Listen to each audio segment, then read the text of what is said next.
Hello, ladies and Germans, how you all doing? This is Con Ulrich. And I'm Ringroo, hello. And folks, we promised it to you over here on Tuesday. We're giving you another match from the recent fundraising tournament trying to battle against the effects of hunger around the world. Today we are on Shchedrin. And a couple more recognizable friends. Who do we have here, Rang? On left-hand side in blue, we have Iadris playing as the 1st Romanian tank division with a Vanguard income, I believe that's a new Vanguard. And on the right-hand side, we have vonPaulus playing 6th Airborne with a Maverick income. So again, folks, kind of give you a little bit of understanding about why we're still kind of learning the new incomes here. Got tired of the spam, you know, we figured we wanted to spread out our diet a little bit more, so it's been a lot of hard work, a lot of testing from people in the community. We wanted to give a big thank you to everyone out there who does that. And you're going to see right here, the Vanguard isn't quite front-loading as much as it used to, which I think actually might give it a little bit better staying power, so that, you know, after Phase A, you're not just completely screwed. Yeah, it's more A phase, B phase now, because you only lose 5 points going into B phase, which is pretty nice. It certainly is. Now, we're going to see right now, though, unfortunately, the Romanians, I'll say Hungarians, but the Romanians are somehow being outshot by the paratroopers. That's really, really weird to watch. Yeah, it's actually... I guess it's the veterancy a little bit that's helping out. Certainly seems to. I mean, we definitely know that the paratroopers are close in fighters and quite deadly whenever they do. But the Romanians are no slouches. Yeah, they have some pretty good infantry as well. But in this southern fight here, it's... I mean, you've got the Canadian paratroopers with the really peak grenades that should help out, but there's Pioneer Soties with 2 bloody flamethrowers. This could get pretty ugly on this southern hill. That's true, but you know what? I've learned a while ago, never pick a fight with a Canadian. Especially over maple syrup, but devastating kind of effect over here. You're right, the Pioneer Assault are great troops, but into 2-to-1, 3-to-2 kind of things, that's not what you want to deal with. And you have Ox and Bucks in support, air landing troops behind that. Heck, even a rifle leader, come on, like there's enough durability there to keep them quite healthy. Yeah, and I forgot the Ox and Bucks have the Geburtenludungs, the big bloody German grenades, and they do quite a bit of damage. I'm sure I set it up beautifully. Oh yes, it was wonderful. Yeah. I was thinking to myself, did I have fish again tonight? Is that what he was just talking about? I didn't know Rang could speak fluent German. This is news to me. The language of my homeland, Djibouti.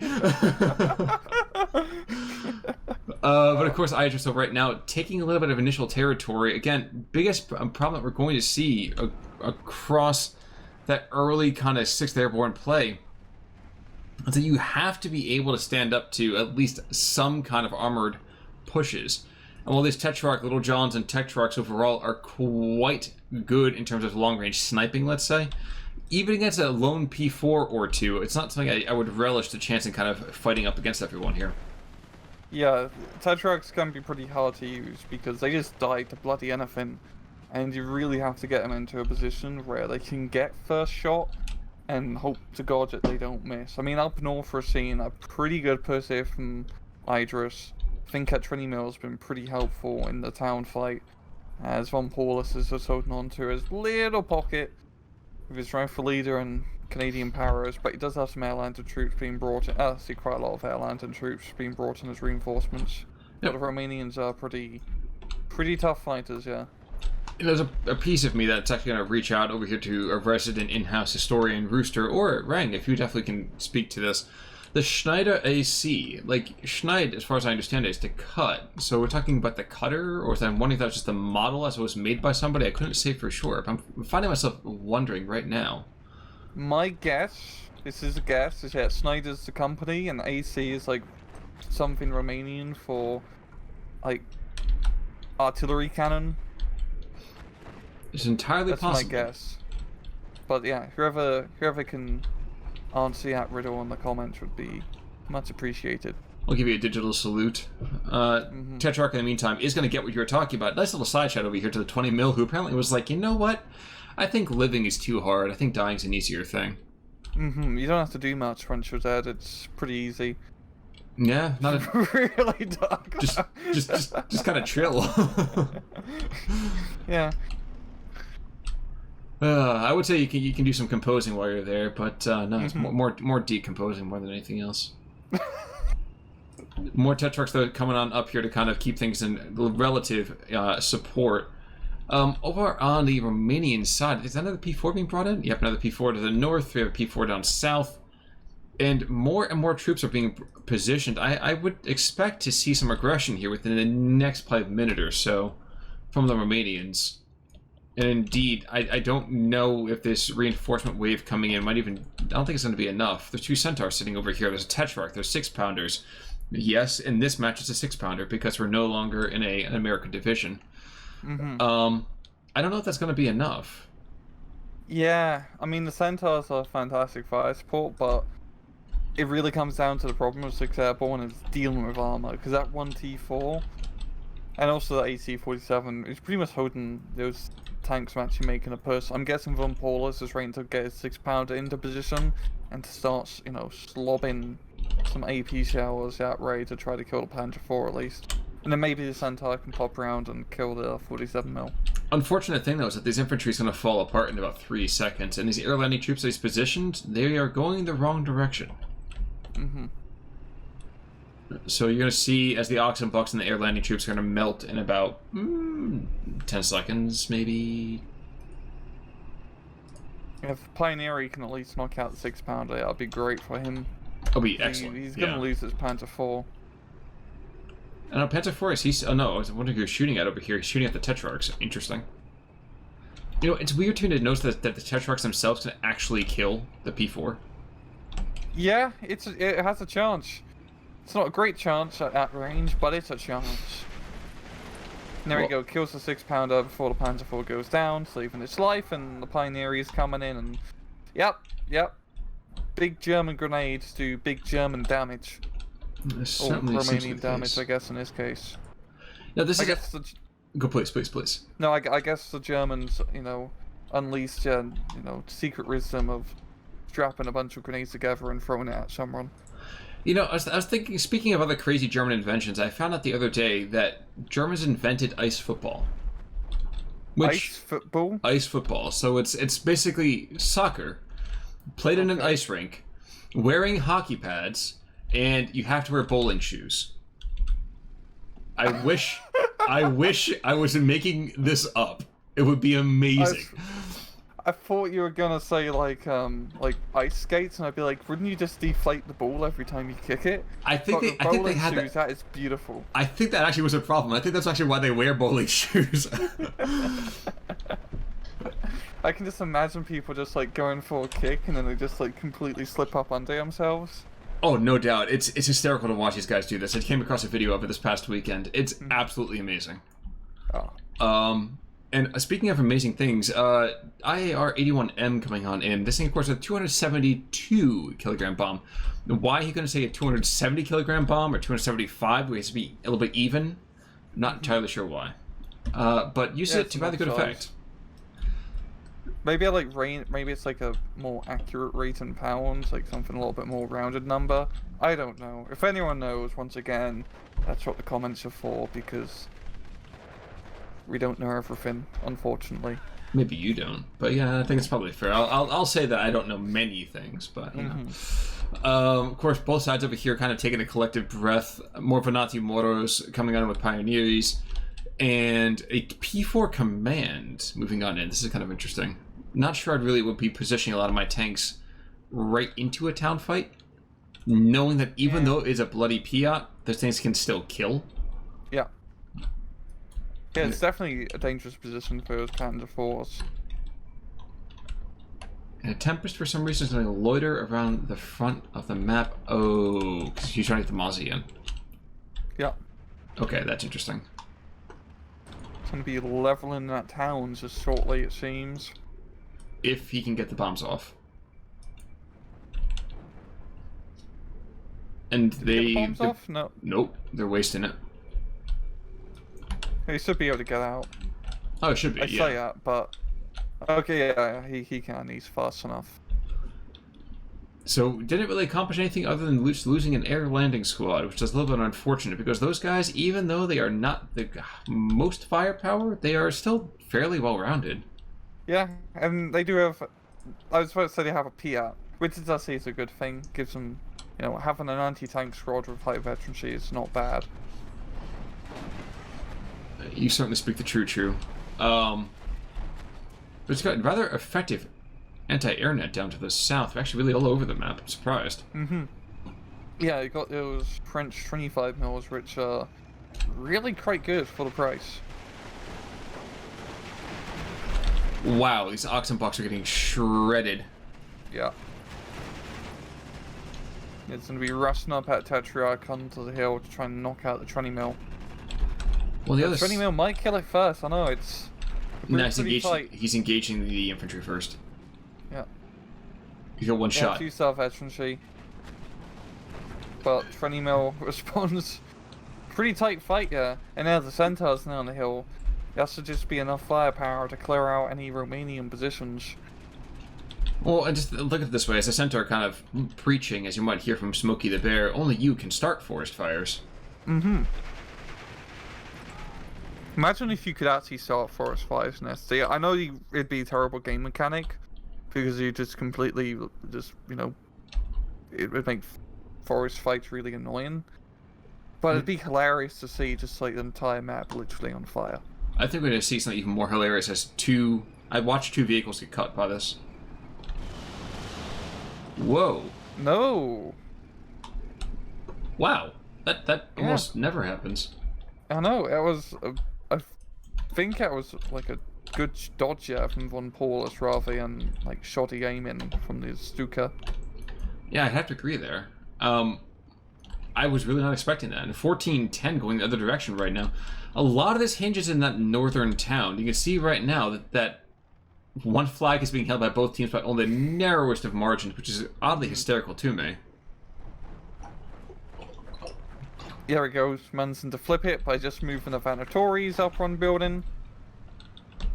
It's still 13-11, and we are in Phase B right now, too. So this is now we have Grenadiers Voltigeur coming on in. So France is entering the call as she moves 5 squads moving into the north, and now we have 75 millimeter howitzers into the south.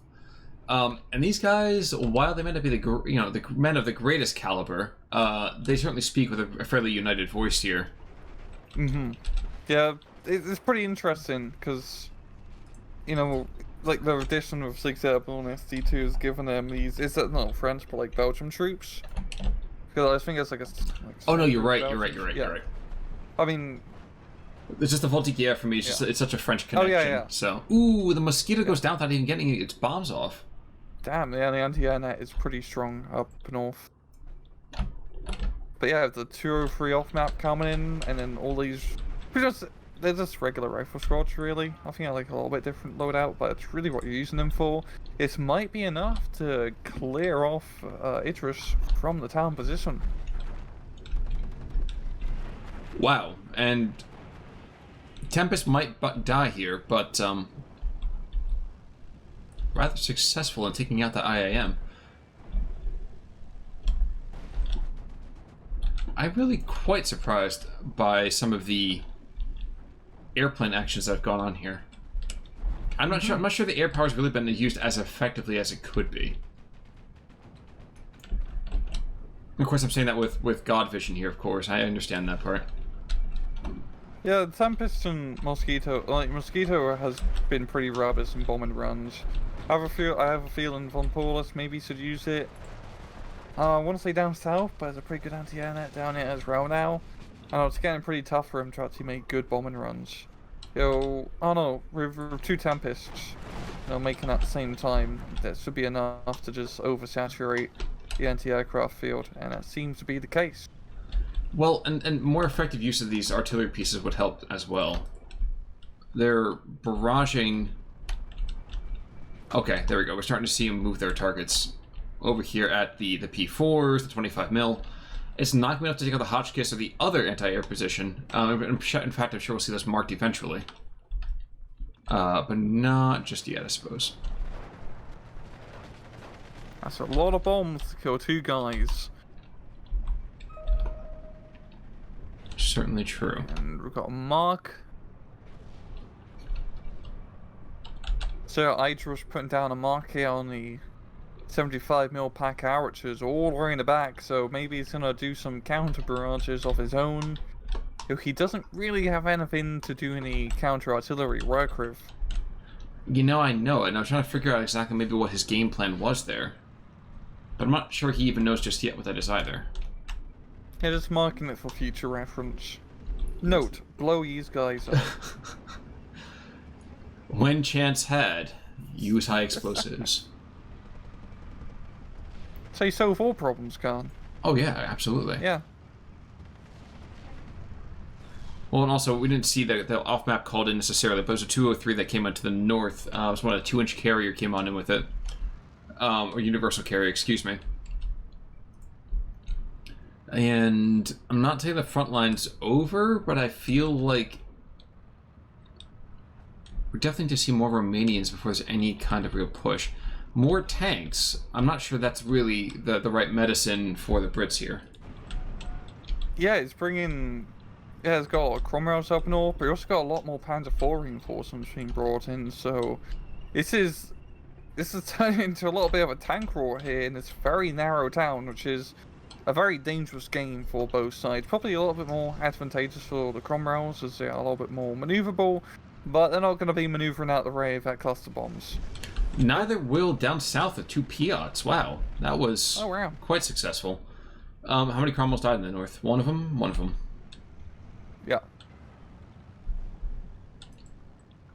But yeah, vonPaulus getting that nice slow +2 point lead, or +1 point lead, 2 flag lead over Iadris. I want to say he can make progress up north, more progress than he's already done, but I don't really see it. I just feel like Iadris has enough infantry and enough reinforcements being constantly brought in to really make any push unsustainable. And we have been seeing a lot of his off-map artilleries, but no follow-up after, you know, the actual attack. Yes.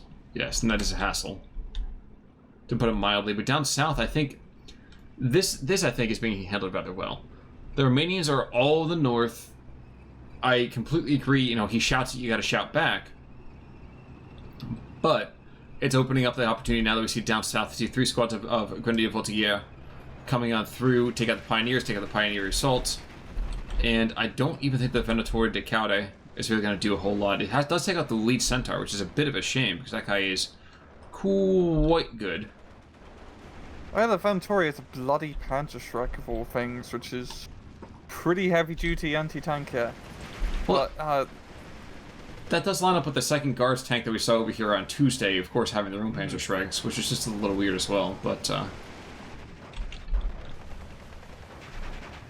Pioneer assault don't care that they were outnumbered, you know, 2 to 1. Jeez. You can't outnumber me. I have 2 flamethrowers.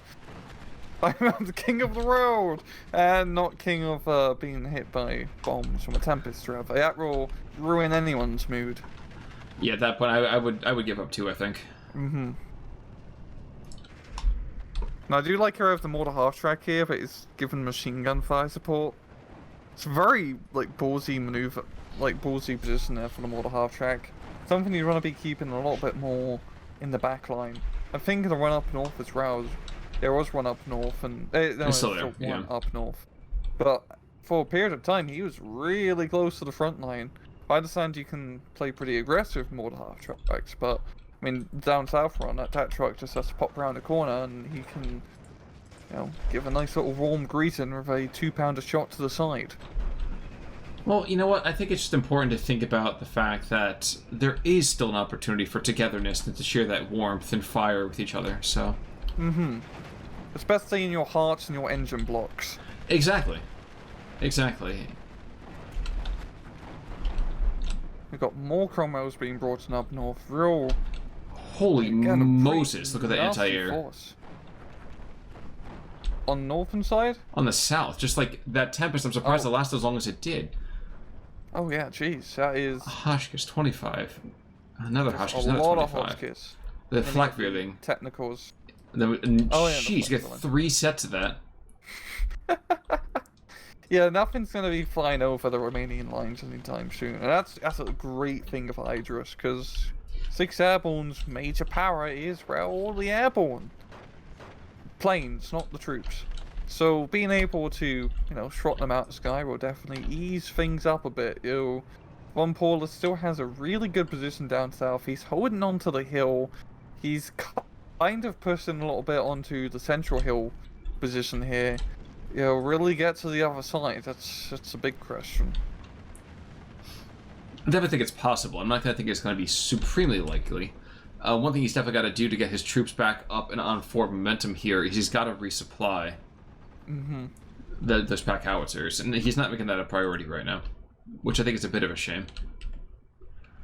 Checking back into the north real quick, we are seeing more. The Gundiga Voltigeur have seen a little bit more aggression, not by much. And I'd be a little bit not disappointed, but I'd be mildly amused if these Tetrarchs actually moved forward towards the front and actually tried to engage something. Yeah. But we'll see. Yeah, I feel like the tanks need to be in a little bit more aggressive position. I mean, I'm not charging them into the front line aggressive, but getting them in transfer positions to give fire support. Here we go, Cromwell coming round. Going to be engaging the P4 here, and the Tetrarch's going to be backing his homie up. Huh. There we go. But see, with that right there, what is there to really engage anymore? You're not going to be, as the Romanians, you need to bring in, yeah, it's JU-87, you got to desperately do something there. And there's 2 more Cromwells. Even if you take out this kind of lead material with the Tetrarchs and the Cromwell, who cares? There's going to still be another 2 coming on in. And the potion's not going to be enough. And the tanks are so close together, but only kills one of them. Yeah, I think he was like suppressed. Well, he dropped the bomblets inaccurately because he's getting shot at. Being suppressed. Yeah. Yeah. So the spread was a bit wide. Well, and that's the thing too. I feel like one of the biggest, I think, force equalizers on this map. We saw air power use a devastating effect on Tuesday. I think one of the greatest force equalizers on this map is the fact that both squads have definitely made a priority to keep things, how do I put this politely, to tell the airplanes on both sides to jog on. And I think that's definitely helping out the Romanians more than it's helping out the 6th Airborne for obvious reasons. But there you go. Ooh, and here we go. Finally, we have a Bedford back in here to resupply those pack howitzers. Good. And Venata Moros, Venatori Moros, and Pioneers are back onto that hillside to the southern edge of the map.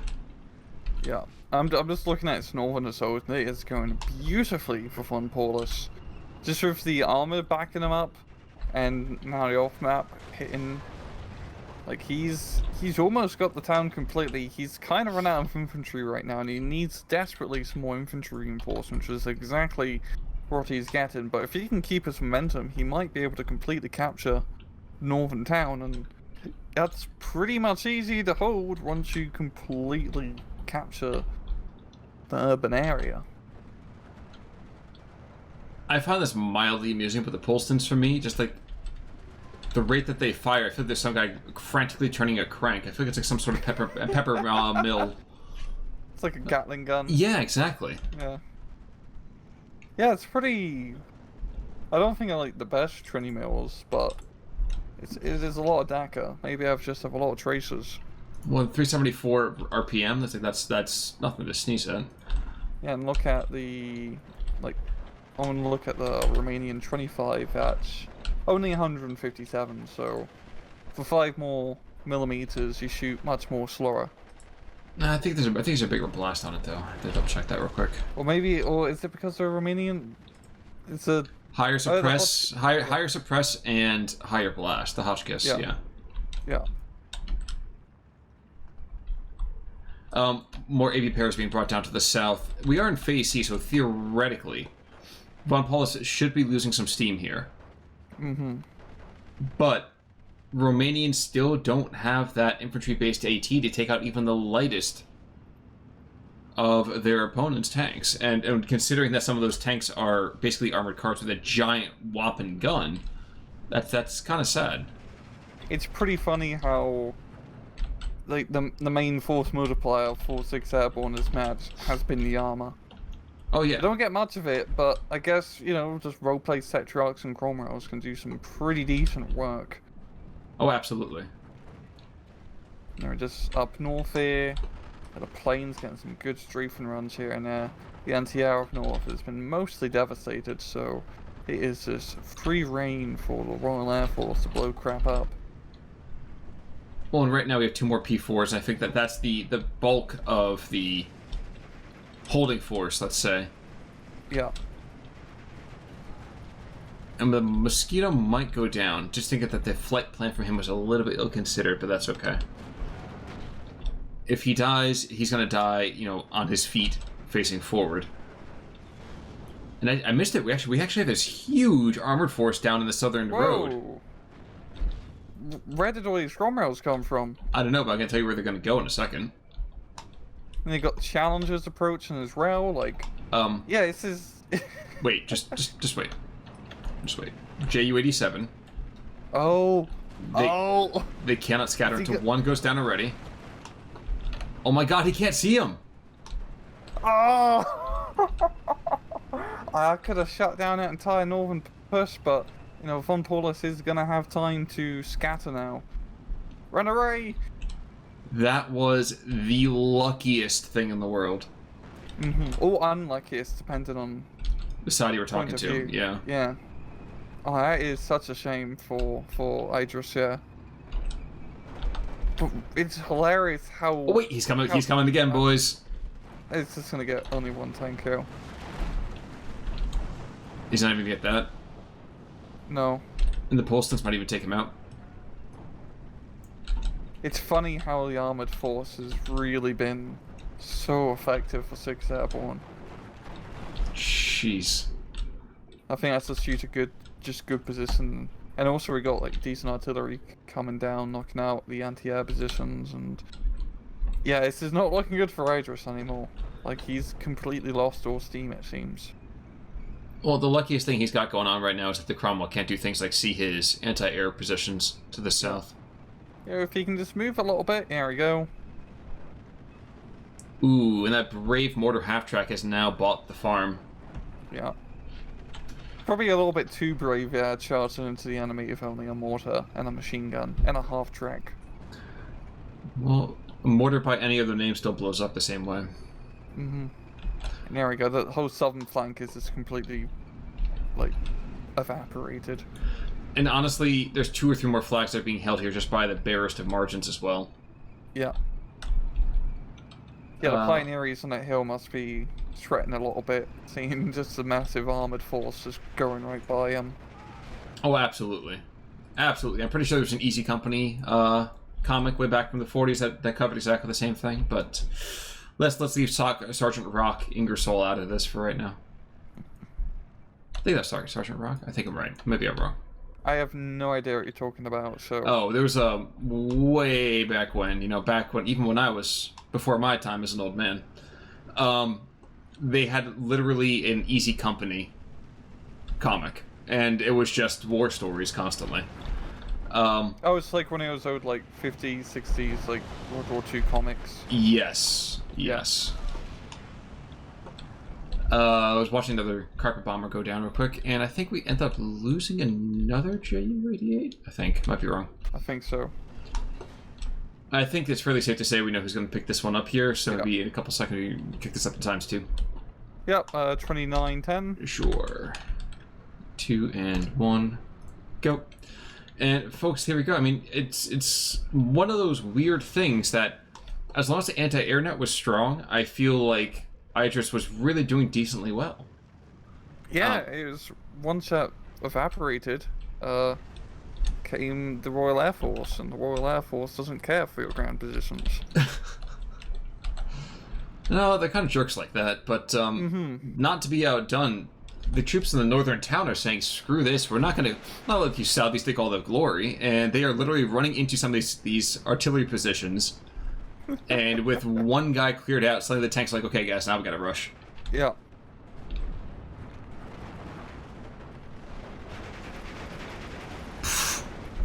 And their bravery is met with absolutely no point whatsoever.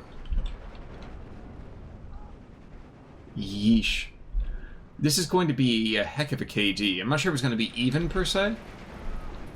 Because the British lines have gotten awfully thin the last couple of minutes here. Yeah, I have a feeling it's going to be like 1,500 points advantage for vonPaulus, but we'll see. Indeed. Indeed. That's going to be my guesstimate. Pair is being brought on in at the end here. Down south, there's nothing left in terms of real vehicle power, which is kind of understandable. Yeah. But who cares? I mean, what do they have left? Schneiders and they have Venatori Motos. And what do the Brits have? Well, they've got airplanes. Mm-hmm. And even then, like, a really considerable ground force. Yeah. Like, the tanks have been... I think he's lost a lot of his tanks now because he did some pretty crazy charges, but... they were really holding up the backbone of the front line and leading the majority of the pushes, especially up north in a town fight. I was not expecting that much tanks in that town fight up north. It's usually infantry heaven. Also wasn't expecting any, like, successful hold, let's say, by anything that has to do with Tetrarchs. Like, are you serious? Yeah, the Tetrarchs did pretty good, considering it's bloody Tetrarchs. We're going to see as the last couple seconds tick down here as maybe the Pioneers can survive, and they can because they don't have enough time to get shot. Yeah. But that's a GG right there over here to Shchedrin, so congratulations to vonPaulus. And you called it, but, actually, wow. 200 difference. Like, it's like 200 over. Oh, yes, I was like, that's like 1,400 right there. Oh, yeah, yeah. But really well done, actually, on that one. You can see, Tempest, Colin over here, was got how many air kills? 2 air kills, many ground kills. Yeah. Mosquito, a couple ground kills. A lot of it was just being able to stress things out and keep them under cover. Bonnet's got 4 kills. And, I mean, geez, we have some of these these Polstons as well. 3 air kills down here. What the hell? That's pretty impressive for a single Tourney mill. I mean, he's working on a group of 3, but it's pretty impressive how one of them got the final shot on every single one. He'd be a terrible teammate in War Thunder. Nah, he'd just be metal hunting by himself. Mm-hmm. But on the other side, I mean, Schneider, the 47 mil first guy, got 4 or 5 kills right there. And there's a P4 down near the bottom. That's got several kills. Oh, and the 75 mil, of course, the Romanian 75 mil, picking up a quad kills. Yep, 4 kills right there too. So, but folks, thank you for joining us this week as we've gotten to kind of go and put the spotlight on a really, really great cause and a really, really good community of people.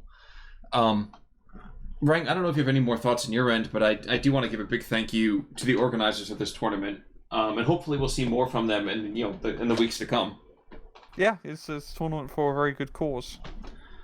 So, folks, I guess with nothing else more to say than thank you to them, thank you to all of you. Until next time, I'm Con Ulrich. I'm Ryan Rue. Take it easy.